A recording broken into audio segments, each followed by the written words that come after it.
Assalamualaikum warahmatullahi wabarakatuh. Sedulur-sedulur Surya Pamengkang Jagat, tentunya Anda sekalian pernah mendengar yang namanya santet. Dan pembahasan kali ini saya akan menguraikan misteri santet, proses dan penangkalnya. Mendengar kata santet, sebagian besar masyarakat percaya kalau santet digolongkan sebagai ilmu hitam yang bisa mencelakai manusia. Diyakini juga ilmu santet keberadaannya menyebar dari Sabang sampai Merauke. Yang membedakan, masing-masing daerah memiliki tradisi dan ritual berbeda dalam praktek santet ini. Selain juga beda penyebutannya, sihir, santet, teluh memiliki arti yang hampir sama, yaitu menyerang lawan menggunakan kekuatan magis tak kasat mata dari jarak jauh. Meski banyak menjadi perbincangan masyarakat, namun tidak semua tahu apa sebenarnya santet dan bagaimana santet bisa beroperasi. Samar-samar terselubung layaknya praktik santet itu sendiri. Dari beberapa referensi bisa diketahui jika ilmu santet dibagi menjadi dua bagian, yakni santet dengan menggunakan benda dan makhluk gaib. Santet yang menggunakan media benda atau yang disebut dematerialisasi ini mengubah energi menjadi benda dan benda menjadi energi. Energi inilah yang dipakai untuk melukai lawan yang sedang emosi atau mengalami kenaikan tekanan darah dan gejolak jantung. Jadi untuk para sedulur, jikalau tekanan emosi atau kenaikan tekanan darah dan gejolak jantung ini mendera Anda, ini menjadi celah santet untuk lebih mudah menerobos kepada seseorang yang dituju. Jadi inilah untuk para sedulur, maka jaga diri kita, jangan sampai kita emosi, jangan sampai kita mengalami kenaikan tekanan darah dan gejolak jantung. Maka ketika seseorang ini beriman, pasrah, tawakal kepada Allah Subhanahu wa Ta'ala, insya Allah santet tidak mampu menembus pada diri kita. Sedangkan ilmu santet yang menggunakan makhluk gaib biasanya akan memanfaatkan jin dan setan. Santet jenis ini diyakini lebih ganas dan dikategorikan sebagai ilmu hitam. Santet jenis ini biasanya langsung berimbas pada orang yang dituju.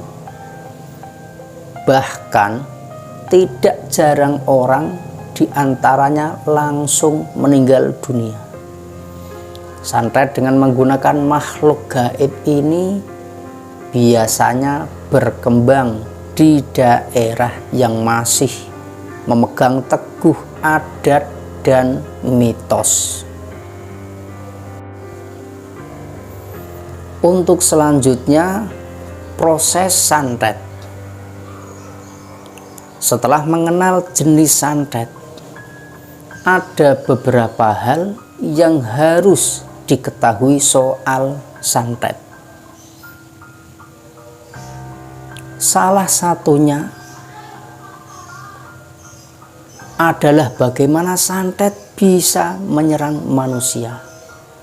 Dalam dunia magis ada beberapa proses atau teknik ilmu santet. Santet bisa berjalan setelah sang dukun memiliki media perantaranya, misalnya dengan foto atau rambut korban. Pengiriman santet akan lebih sempurna apabila weton atau hari pasaran seseorang yang menjadi target atau sasaran bisa diketahui. Maka jangan mudah memberitahu weton atau pasaran kita kepada orang lain. Agar santet bisa tepat sasaran, ada beberapa ritual yang harus dilakukan. Di antaranya dengan membakar kemenyan untuk mengundang makhluk halus atau makhluk gaib.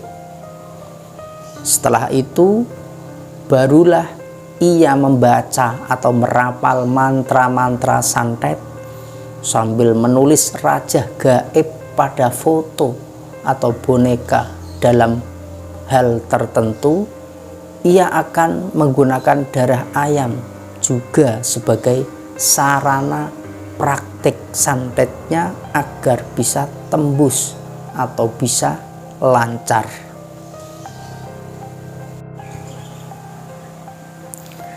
Jadi para sedulur, itulah proses santet terjadi. Kemudian setelah kita tahu proses bagaimana kinerja santet, kemudian bagaimana cara menangkal santet tersebut. Menurut pelaku santet, santet akan sulit menyerang orang yang memiliki iman, kesadaran, dan rasa welas asih yang tinggi.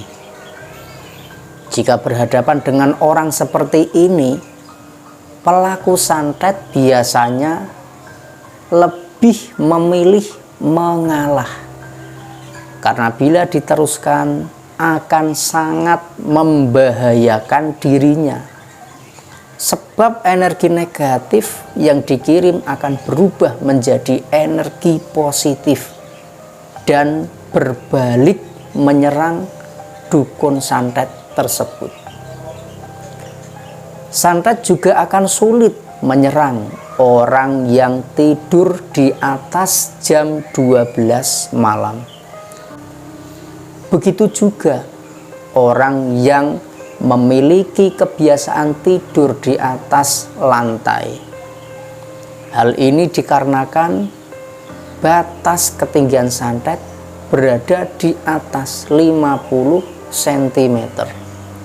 Mengapa demikian? Karena dukun santet saat melakukan ritual akan duduk bersila. Ini yang menjadi alasannya. Kemudian cara lain yang lebih ekstrim, namun kami tidak menganjurkannya, yaitu dengan cara kepala rumah tangga setiap jam 12 malam harus mengelilingi rumah. Dan mohon maaf, ini sambil mengencingi sudut halaman rumah.